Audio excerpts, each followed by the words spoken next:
Assalamualaikum warahmatullahi wabarakatuh. Bismillah, alhamdulillah, wassalatu wassalamu ala rasulillah wa ala alihi wa sahbihi wa mawalah. Amma ba'da, fala hawla wa la quwata illa billahil aliyil azim. Kita sampaikan selamat sore kepada seluruh pendengar Radio Perkasa FM dimanapun berada. Mudah-mudahan kita semua senantiasa dalam bimbingan hidayah Allah Subhanahu wa Ta'ala. Pada sore ini kita akan mengupas seputar tradisi selamatan atau tahlilan, ya, yang ini masyhur marak dilaksanakan oleh warga khususnya di Tulungagung dan pada umumnya di Indonesia ini. Kita akan mengkaji sebenarnya intinya itu apa, kemudian dasarnya bagaimana. Yang pertama begini, jadi di dalam Islam itu kita mengenal ada kirim doa, ya, kirim doa atau mendoakan kepada orang yang meninggal dunia. Ini oleh para ulama dijelaskan bahwa annal insan lahu ayyaja'ala thawaba amalih li ghairihi inda ahli sunnah wal jamaah. Sholatan kana, au sauman, au hajjan, au sodakotan, au qira'ata Qur'an, awil adhkar ila ghairi dhalik min jami anwa'il birri. Wa yasilu dhalika ilal mayyit wa yanfa'uhu. Di dalam satu kitab Tabyinul Haqa'iq, juz 5, disebutkan bahwa annal insan lahu ayyaja'ala sawaba amali ghairihi, bahwa manusia itu diperkenankan, boleh memberikan atau menjadikan pahala amalnya diberikan kepada orang lain. Itu indah ahli sunnah wal jamaah. Amal itu baik berupa sholatan, baik berupa sholat ataupun berupa puasa, haji, sedekah, membaca Al-Quran, awil azkar atau zikir, ila ghairi dzalik atau yang lainnya. Yang penting min jami anwa'il birri, semua bentuk kebaikan. Wa yasilu dzalika ilal mayyit wa yanfa'uhu. Dan apabila amal-amal kebaikan yang dilakukan seseorang itu dihadiahkan kepada orang lain atau mayit, maka itu akan bisa sampai kepada mayit. Wa yasilu dzalik ilal mayyit, ya, sampai kepada mayit, wa yanfa'uhu, dan akan sampai. Ini yang pertama. Kemudian juga di dalam mazhab Imam Malik dikatakan wa in qara'a ar-rajul wa ahda sawaba qira'ati lil mayyit jaza dzalik wa hasala lil mayyit ajruhu. Jadi kalau ada orang, ya, membaca Al-Qur'an, Mas Anggi, ya, maca Quran, kemudian wa ahda sawaba qira'ati lil mayyit, lalu dia menghadiahkan, memberikan pahala bacaan Quran tersebut kepada mayit. Bagaimana? Dalam mazhab Imam Malik, jaza dzalik, boleh itu. Wa hasala lil mayit ajruhu. Dan mayit yang diberi pahala tersebut itu akan mendapatkan pahala dari bacaan Al-Quran tersebut. Ini dari kitab Hasyiatud Dasuki ala Syarhil Kabir. Kemudian juga dalam mazhab Hambali dikatakan di sana wa ayyu qurbatin fa'alaha wa ja'ala sawabaha lil mayyit al muslim nafa'ahu dzalik. Jadi kalau ada orang melakukan satu kebaikan lalu pahalanya ditujukan kepada mayit yang muslim, ada qaid mayit yang muslim, maka bagaimana? Nafa'ahu dzalik, maka mayit yang muslim tadi yang diberi pahala tadi akan mendapatkan manfaat. Sedangkan ammad du'a wal istighfar was shadaqah wa adaul wajibat fal a'lam fi khilafan. Sedangkan kalau mendoakan orang yang meninggal dunia, memintakan ampun, istighfar kepada orang yang meninggal dunia, sedekah, dan melakukan kewajiban-kewajiban yang lain, kata ulama di dalam Syekh Ibnu Qudamah dalam mazhab Imam Hambali, Imam Ahmad bin Hambal, beliau mengatakan wala fala a'lam fi khilafan, tidak ada khilaf. Artinya boleh dan bisa sampai. Ya ini. Dan ini juga senada dengan dalam mazhab Imam Syafi'i mengatakan dalam kitab Al-Majmu' dikatakan wa yustahabbu lizair ayyusallima 'alal maqabir. Jadi adab orang yang ziarah kubur itu disunahkan bagi orang yang ziarah kubur untuk mengucapkan salam kepada ahli kubur. Wa yad'u liman yazuruhu. Nggih, wali jami'i ahlil maqbarah. Dan juga mendoakan kepada orang yang diziarahi dan kepada seluruh ahli kubur. Bahkan dikatakan wal afdal ayyakuna assalam wa du'a bima sabata fil hadis. Kemudian wa yustahabu ayyaqra'a minal Qur'an ma tayassara wa yad'ulahum akibaha. Ada anjuran begini, kalau kita ziarah kubur Mas Anggi, disunahkan untuk membaca Al-Qur'an. Ya udah kudu kabeh. Ndak harus mulai awal sampai akhir, tapi dikatakan matayasaro yang mungkin yang imkan, ya yang imkan mungkin surat Yasin atau surat apalah, ya. Kemudian setelah membaca Al-Qur'an ketika ziarah kubur niki wa yad'u lahum akibaha, berdoa setelahnya. Ya, setelah membaca tadi berdoa untuk ahli kubur yang dikirim doa tersebut atau yang diziarahi. Nah, dari dalil-dalil yang kita sampaikan ini para ulama menjelaskan bahwa kegiatan seperti tahlilan, kalau bahasa kita tahlilan itu kan asli membaca halala yuhallilu tahlilan, membaca la ilaha illallah atau zikir. Jadi tidak hanya membaca la ilaha illallah, tapi juga ada tasbih, ada tahmid. Itu kalau dalam ilmu balaghah itu namanya majaz mursal, itlaqul juz wa iradatil kul.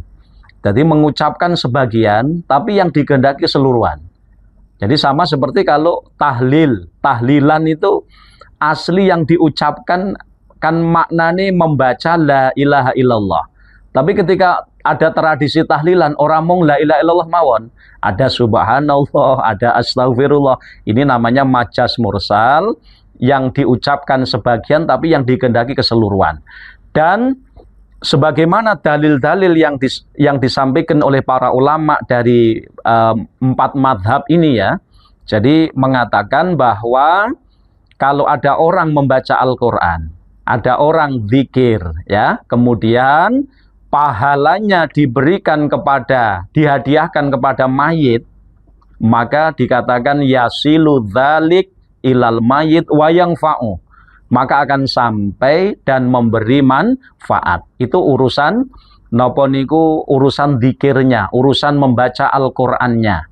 Maka kalau kita membaca seperti membaca surat Yasin atau khataman Al-Qur'an, lalu pahalanya kita tujukan kepada orang tua kita yang sudah meninggal, maka yasilu wa yanfa'u. Dengan dalil ini maka akan sampai dan memberi manfaat. Ini jelas. Kemudian ini kalau bacaannya. Lalu yang kedua, di dalam tradisi selamatan niku kan ada napa niku penentuan masalah waktunya. Ya ini mungkin yang sedikit sebagian orang mempermasalahkan. Kita harus ingat di dalam satu hadis yang diriwayatkan oleh sahabat Ibnu Umar. Sahabat Ibnu Umar pernah menjelaskan an Ibni Umar radhiyallahu anhu maqal kana Nabi sallallahu alaihi wasallam ya'ti Masjid Quba kulla sabtin masyian warokiban. Sahabat Ibnu Umar mengatakan Nabi sallallahu alaihi wasallam niku kebiasaan beliau datang ke Masjid Quba. Masjid Quba niku masjid yang ada di kota Madinah yang pertama kali dibangun Nabi ketika Nabi datang di kota Madinah. Itu kalau sekitar 10 atau 15 kilo dari Masjid Nabawi, Mas Anggi ya. Jadi Nabi istiqomah selalu datang di Masjid Quba kulla sabtin, tidak setiap hari. Harinya tidak ganti-ganti, tapi kata sahabat Ibnu Umar kulla sabtin, setiap hari Sabtu. Masyian, kadang Nabi berjalan kaki, warokiban, terkadang Kanjeng Nabi naik kendaraan. Kemudian wakana Abdullah radhiyallahu anhuma yaf'aluhu. Dan apa yang dilakukan oleh Nabi SAW mendatangi Masjid Quba ini setiap hari Sabtu, ini lalu diteruskan oleh sahabat Abdullah bin Umar. Abdullah bin Umar. Nah, dari dasar hadis ini sebenarnya jelas sekali bahwa kita itu menentukan waktu khusus untuk amal, ini tidak masalah. Sebagaimana kita ingat, orang datang ke masjid itu sunahnya kapan? Itu mesti setiap hari kan gitu ya. Wong masjid tidak pernah haid itu ya. Jadi artinya orang disunahkan untuk iktikaf di masjid, sholat di masjid itu tidak hanya setiap hari, tidak hanya setiap Sabtu, setiap hari, setiap hari. Hari Sabtu sunnah, Ahad sunnah, Senin, Selasa, Rabu, Kamis, Jumat sunnah semua. Disunahkan kita untuk datang ke masjid untuk sholat tahiyatul masjid atau itikaf.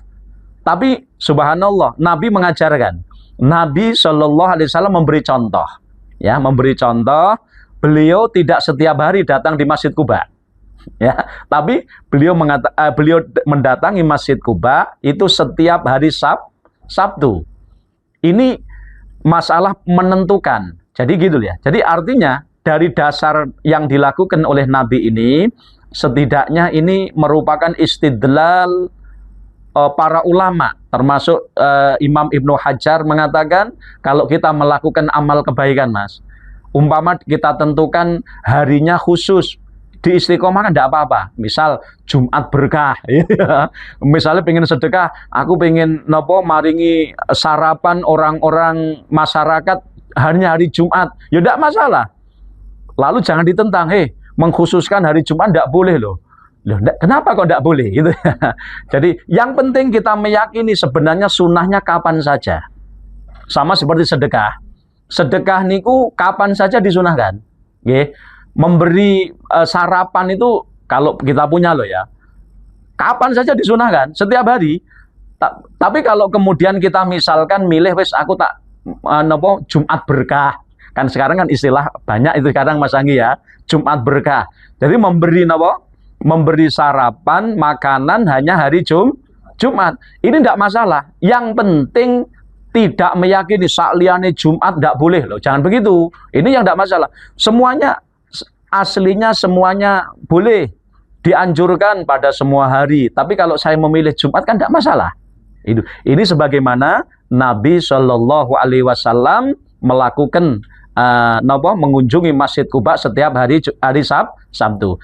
Contoh lagi Mas Anggi, sebagaimana kita kalau mencari ilmu, saya tanya, mencari ilmu itu kapan? Wajibnya kapan? Atau anjurannya kapan? Kan setiap saat.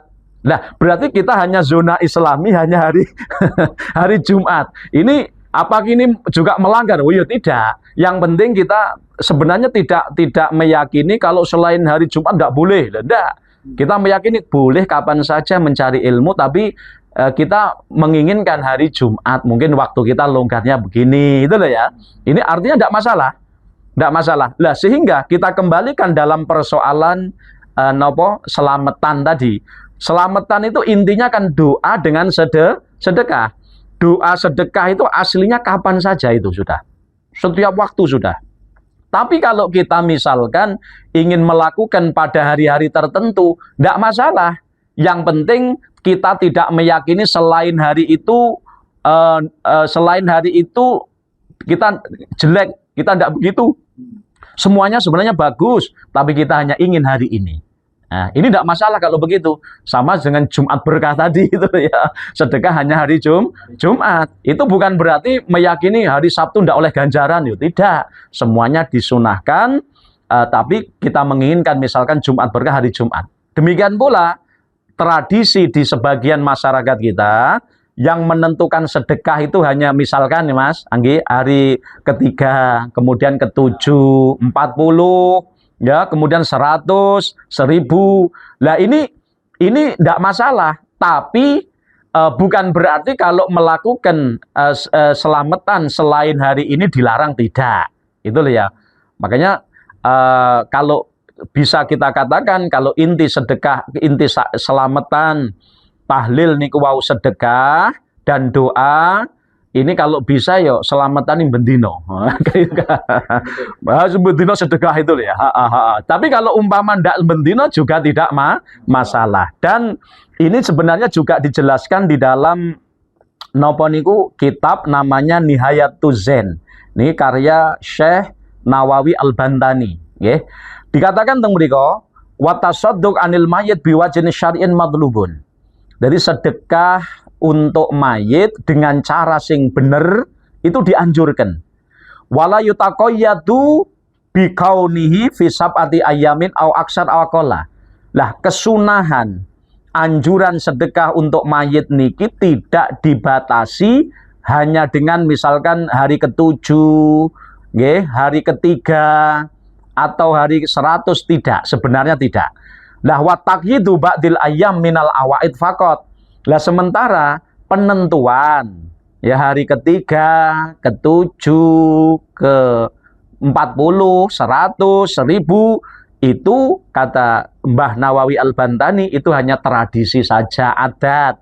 Ya sebagaimana kalau kita sekolah itu loh Mas, kita mencari ilmu sekolah di formal, kalau hari Minggu kan mesti prei. Apa tidak boleh begitu? Ya boleh. Sing penting ojo diyakini kalau sekolah hari Minggu haram, jangan begitu, kan? Tapi artinya sama seperti itu, kan tradisi mawon. Loh kenapa kok hari Minggu kok prei kenapa? Ya mergo tradisi, bukan berarti kalau sekolah hari Minggu haram, kan tidak toh ya. Tidak begitu. Makanya ini sama dengan itu tadi.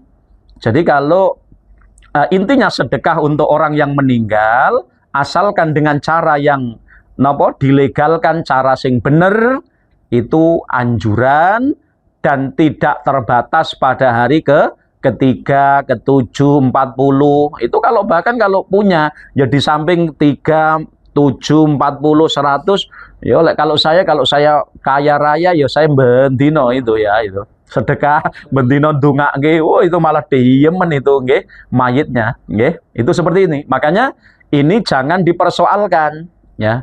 Jangan dipersoalkan. Itu kalau misalkan saya ingin sedekah kok, loh kenapa? Ada sebagian yang pangapunten, ada sebagian yang tidak setuju dengan alasan begini, loh kalau niatnya sedekah doa, kenapa kok ditentukan waktunya? Loh apa memang menentukan tidak boleh? Ya wong sedekah saja, kita sedekah makanan sarapan Jumat berkah boleh. Boleh. Itu bukan berarti kita meyakini sunnahnya sedekah hanya hari Jumat, tidak. Ya karena kita merasa nyaman, lebih seneng ya kalau hari Jumat, maka ada istilah Jumat berkah. Mungkin besok bertambah Sabtu berkah, itu loh ya. Ya tidak masalah seperti ini. Jadi persoalannya intinya adalah sedekah yang dilakukan dengan cara yang benar, itu dianjurkan untuk mayit, dan itu yasilu wa yanfa'u. Dan ini ada satu hadis yang menjelaskan masalah itu, an Sayyidah Aisyah radhiyallahu anha. Ini dasar sedekah untuk mayit ini. Ada hadis ya dari Sayyidah Aisyah radhiyallahu anha, anna rajulan atan nabiyya sallallahu alaihi wasallam faqala. Ada seorang lelaki sowan kepada Kanjeng Nabi. Ya tradisi pada sahabat itu begitu. Bertanya kepada Nabi kalau tidak tahu. Jadi ada seorang lelaki sowan kepada Nabi. Faqala, lalu dia matur kepada Nabi, ya Rasulullah, inna ummi uftulitat nafsaha. Wahai Nabi, ibu kula sedo dadak, mendadak meninggal. Jadi walam tusi, sebelum meninggal mboten sempat wasiat. Wa adzunnu walau takallamat tasaddaqat. Saya menyangka wahai Rasul, andai ibu saya sempat, tentu ibu saya akan sedekah. Umpama ibu saya bisa berkata, berbicara, saya yakin wahai Nabi, ibu saya akan sedekah. Pertanyaan kula datang panjenengan ya Rasul, afalah ajrun inta shaddaqtu anha. Nek umpama kula sedekah Kanjeng Nabi, terus pahalane kula tujokne dateng ibu kula sing pun sedo niku, terus pundi? Apakah ibu saya akan dapat pahala? Kata Nabi nawa qala na'am. Iya, ibumu bakal oleh ganjaran saka sedekahmu. Ini adalah hadis Bukhari Muslim, riwayat Sayyidah Aisyah radhiyallahu anha.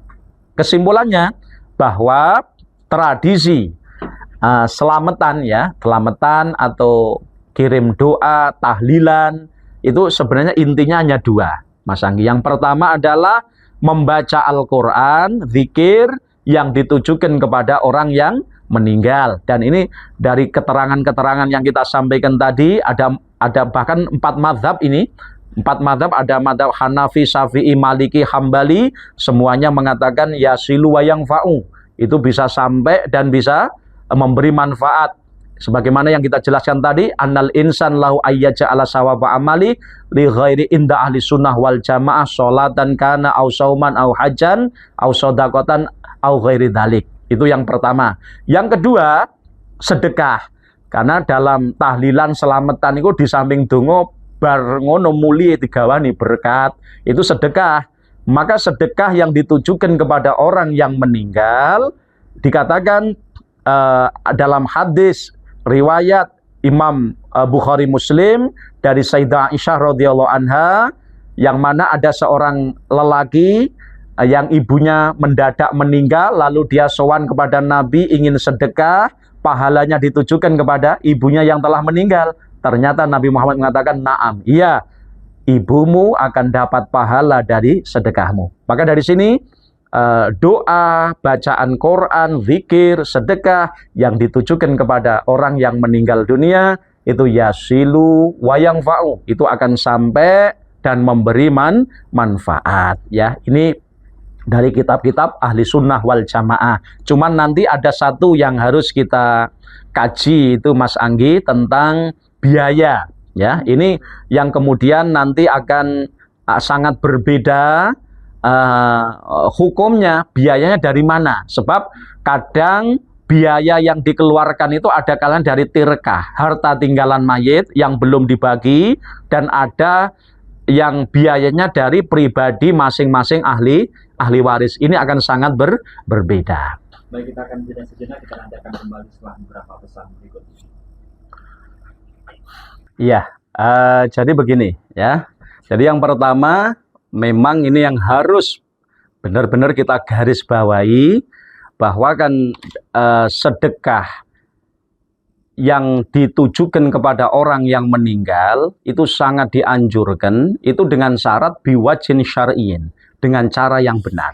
Nah, tentang cara yang benar ini termasuk adalah dengan menggunakan dana yang diperbolehkan menurut syariat. Nah, di sini dikatakan bolehnya kita melaksanakan selamatan atau kirim doa ya. Itu kalau pertama dengan menggunakan biaya kita sendiri. Nah, jadi kalau selamatan itu diambilkan biayanya dari diri kita sendiri, diri ahli waris, yang itu merupakan uang kita sendiri, tidak masalah. Sepakat ini ulama, boleh. Atau kalau diambilkan dari warisan ya, ini yang jadi persoalan nanti, diambilkan dari warisan. Kalau selamatan itu diambilkan dari warisan, ini ditafsil, diperinci. Kalau ahli waris itu ada yang mahjur alaih.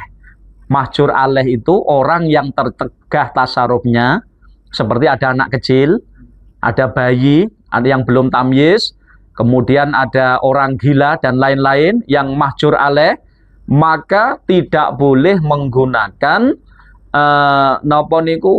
biaya dari tirkahnya mayit sebelum dibagi. Nah, sekarang kalau ahli waris semuanya itu rusyada itu orang yang tidak tercegah tasarrufnya, ya, dengan gambaran semua ahli waris itu dewasa semua, Mas Anggi ya. Itu apabila ada salah satu atau sebagian yang tidak setuju, maka tidak boleh. Tidak boleh. Namun kalau semuanya ahli waris ini mengizini, maka kalau begitu tidak masalah. Jadi kalau ditanyakan secara umum, apakah boleh menggunakan selamatan dengan biaya selamatan dari tirkah harta tinggalan mayit sebelum dibagi? Jawabannya tidak boleh jika. Tidak boleh jika yang pertama ada ahli waris yang mahjur alaih. Ahli waris itu bukan hanya anak loh ya Mas. Bukan hanya anak. Kalau misalkan mayit ini tidak punya anak laki-laki, ya, tidak punya anak laki-laki. Kemudian dia mayit punya saudara laki-laki. Maka saudara laki-laki ini meskipun bukan anaknya, dia termasuk ahli waris. Makanya begini, itu kalau dengan menggunakan bondo tirkah itu pancen ribet ya. Karena harus mendapat persetujuan seluruh ahli waris yang rusada, sekali lagi ahli waris yang rusada, yang bukan mahjur alaih. Maka di sini makanya kalau ditafsil dibahas secara detail apakah boleh menggunakan harta tirkah tinggalan mayit sebelum dibagi untuk biaya selamatan, maka jawabannya ya boleh dengan syarat atau tidak boleh dengan syarat. Yang hati-hati tidak boleh kecuali satu, mendapatkan izin dari semua ahli waris yang rusyada. Itu ya. Nah, berarti mafhumnya kalau ada ahli waris yang masih mahjur alaih, gambarannya masih kecil, maka tirkah tidak boleh digunakan untuk biaya sedekah tadi. Tidak boleh, karena izin daripada anak yang belum tamyiz ini tidak bisa ditasawurkan izinnya. Atau semua ahli waris dewasa, tapi ada yang tidak setuju, ya. Ada sebagian ahli waris yang tidak mengizinkan atau tidak setuju digunakan untuk itu, maka ini juga tidak boleh. Solusinya harus dibagi dulu. Dibagi dulu, baru bagiani sebagian ahli waris yang kepingin sedekah selamatan monggo dengan itu setelah dibagi. Dan ini menurut saya ini yang lebih menyelamatkan, ya, yang lebih hati-hati. Kalau kita ingin sedekah untuk orang yang telah meninggal, usahakan itu dari harta kita sendiri. Ya, dari harta kita sendiri, bukan dari harta waris, bukan dari harta waris. Sebelum dibagi, kalau ingin menggunakan harta warisan untuk biaya seperti selamatan, maka harus dibagi dahulu. Ya, dibagi dahulu sesuai dengan bagian-bagiannya. Lalu setelah itu misalnya ingin disedekahkan atau ingin digunakan selamatan, monggo kalau begitu ya.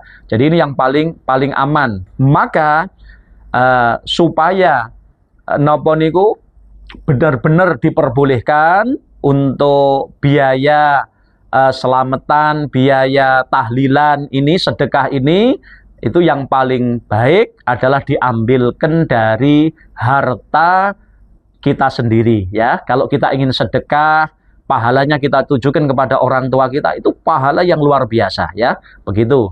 Itu atau kalau sekarang ini sebenarnya ada juga celahnya selain dari harta tirkah itu Mas Anggi. Nopo? Biasanya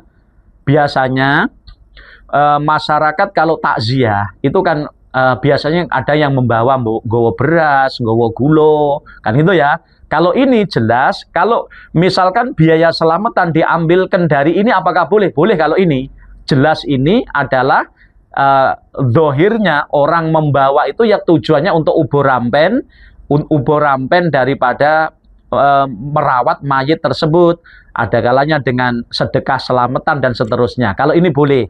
Yang dengan tanda kutip yang kita batasi tadi adalah tirkah. Ya, kalau tirkah harta tinggalan mayit ini benar-benar sebelum dibagi usahakan jangan digunakan untuk biaya tersebut. Itu. Yang menyinggung sedikit terkait ya. Oh ya, begini. Jadi bid'ah itu apa sih? Bid'ah itu begini, malam yu'had fi ahdir rasul. Jadi bid'ah niku secara umum adalah segala sesuatu sing boten nate dilampahi Nabi. Dan segala sesuatu yang tidak pernah dilakoni Nabi, itu ulama masih bagi ada bid'ah hasanah, bid'ah sayyi'ah. Ada hal yang tidak pernah dilakukan Nabi tapi baik, ya. Maka dalam bid'ah niku, dalam bid'ah menurut bid'ah secara lughawi itu ada 5. Bahkan ada yang wajib loh bid'ah itu. Seperti nopo? Seperti orang niku lho membukukan Quran, membukukan hadis. Kita ingat pada zaman Nabi Al-Quran belum dibukukan, Mas Anggi ya, belum dibukukan, masih neng lulang itu ya. Kemudian pada zaman sahabat mulai dibukukan. Kemudian hadis pada zaman Nabi dilarang untuk dibukukan. Lalu pada zaman ulama ya, seperti Imam Bukhari membukukan, gitu. Nah itu bid'ah, tapi bid'ah yang wajibah. Sebab nopo? Untuk menjaga kemurnian daripada hadis. Lalu ada bid'ah yang sunnah, seperti nopo? Ihdasul madaris. Gaya pondok, gaya madrasah itu tidak pernah dilakukan Nabi. Tapi ini termasuk sunnah. Kenapa? Karena intinya nasrul ilmi. Termasuk kita sekarang ngaji di radio ini bid'ah juga ini. Bid'ah ini. Tapi bid'ah yang hasanah saya yakin kalau gunakan ngaji seperti ini. Kenapa? Karena tujuan nasrul ilmi. Kalau zaman Nabi itu nopo? Ngajinya di masjid. Kemudian ada bid'ah yang makruhah. Ada bid'ah yang mubahah dan ada bid'ah yang muharramah seperti napa niku besel, atau kalau napa niku kalau orang pilihan menyuap, suap atau besel, riswah itu tidak pernah dilakukan Nabi, kalau dilakukan sekarang haram. Nah, adapun hadis yang mengatakan kullu bid'atin dolalah wa kullu dolalatin finnar, kata ulama mahmulun alal hurmah la ghairu. Jadi hadis Nabi yang mengatakan semua bid'ah sesat, semua kesesatan masuk neraka, itu mahmulun alal hurmah, itu diarahkan kepada bid'ah yang haram.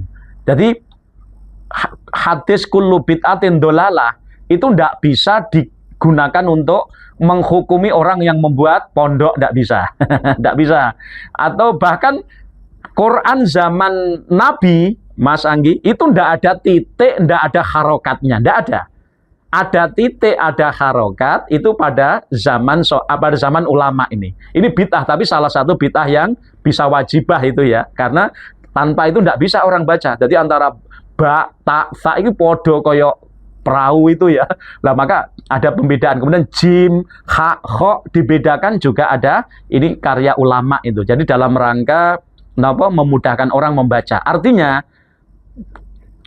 tidak semua bid'ah itu jelek, tidak ya. Jadi ada bid'ah, makanya Imam Syafi'i mengatakan al bid'ah bid'atani, bid'ah niku wonten kalih. Enek bid'ah sing apik yang tidak bertentangan dengan syariat, seperti membukukan Al-Qur'an, membukukan hadis, kemudian membuat madrasah, pondok, kemudian termasuk ngaji lewat radio, ini juga termasuk. Kalau sekarang bukan radio, YouTube lagi juga sama. Tidak pernah dilakukan Nabi itu, tapi itu bid'ah yang hasanah.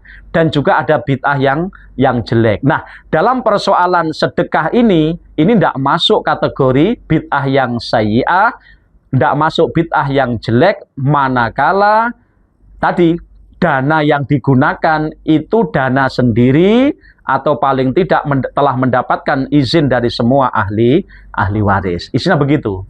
Beda nanti kalau dananya itu dana warisan urung dibagi, ada ahli waris yang tidak setuju, atau ada ahli waris yang mahjur alaih, ini tidak boleh itu nanti ya. Maka begitu, maka kita harus luas cara memahami Islam ini ya. Mudah-mudahan apa yang kita sampaikan ini ada manfaatnya ya Mas Anggi ya. Setidaknya sing wis ngelakoni ben yo rodok nganti-nganti juga. Kemudian yang belum melakukan biar ada pencerahan semacam ini. Dene nglakoni lan boten urusane dhewe. Yang penting ada penjelasan begini. Baik, terima kasih atas penjelasannya. Tentu ini menjadi wawasan bagi kita semuanya. Semoga yang disampaikan tadi juga bisa memberikan keberkahan dan kemuliaan bagi kita semuanya di Sunnah Islam sore hari yang terakhir. Doa ditutup oleh Yai Anang. Semoga. Insyaallah, mari kita tutup dengan doa bersama-sama. Mudah-mudahan kita semua mendapatkan keberkahan dunia akhirat. Semoga Allah jadikan kita, keluarga kita, orang-orang yang kita cintai, ya, semuanya mendapatkan ridho Allah Subhanahu wa taala. Allahumma shalli ala sayyidina Muhammad wa ala ali sayyidina Muhammad. Alhamdulillah rabbil alamin. Allahumma barik lana fi hayatina, barik lana fi arzakina, barik lana fi ulumina, barik lana fi dzurriyyatina wa ahlina wa talamidina, zaujatina, auladina. Allahumma rzuqna ya Allah ilman nafi' amalan sholihan maqbulah. Allahumma a'inna ala dzikrika syukrika wa husni ibadatik. Rabbana atina fid dunya hasanah fil akhirati hasanah qina adzabannar. Allahumma khtim lana bi husnil khatimah na'udzubika min su'iya. Sallallahu alaihi sayyidina Muhammadin wa ala alihi wasallam. Alhamdulillah rabbil alamin. Assalamualaikum warahmatullahi wabarakatuh.